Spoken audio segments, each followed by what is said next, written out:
Assalamu alaikum wa rahmatullahi wa barakatuh. I pray you are all well and in good health. Ameen. 5 ways to improve academic results. Obviously, the GCSE exams are coming, will be starting over the next couple of weeks. And these are kind of 5 tips that I would request all students to adhere to. First one is having, as the Prophet ﷺ mentioned, seeking knowledge is obligatory upon every Muslim. So when you are studying, understand your why and your purpose. Why are you learning certain topics, maths, science, English, etc. It's really important that we understand why.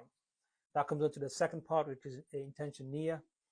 Set clear goals with sincere intention for the pleasure of Allah subhanahu wa ta'ala.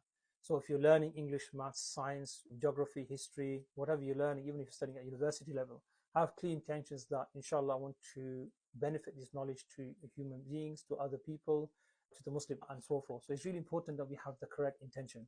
And number 3, consistency, istiqamah. Develop regular study habits like 5 daily prayers. Studies show that researching and studying first thing in the morning, especially after Salatul Fajr, allows you to retain more information than if you were studying at night time when you're tired, exhausted, trying to cram in, especially complex subjects like grammar or trying to memorize the Quran and so forth. So these subjects which are difficult to understand, you should be studied first thing in the morning. Seeking help, shura, consult teachers and mentors as the companions sought guidance. The Sahabas always consulted each other, also consulted the Prophet ﷺ in many, many issues: finance, wealth, health, salah, deen, all aspects of their life.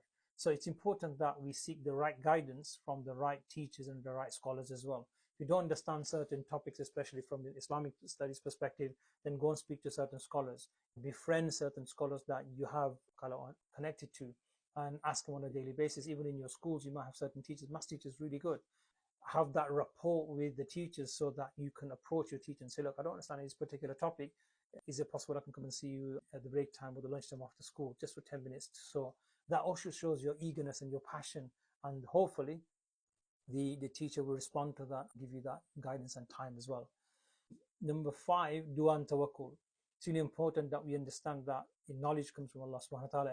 Everything happens with the will of Allah subhanahu wa ta'ala.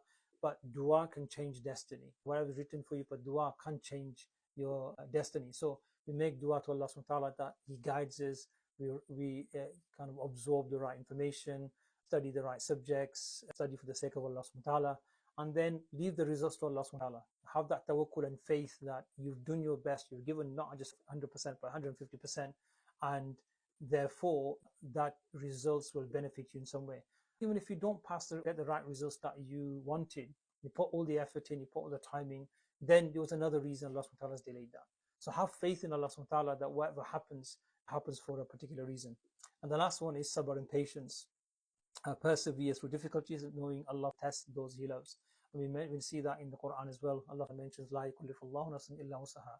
Allah doesn't test a person but what he can bear and what he can understand. So it's important that we sometimes have that tawakkul and have that faith in Allah subhanahu wa ta'ala.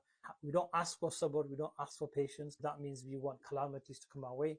But if something does befall us, from Allah we come, and to Allah we belong.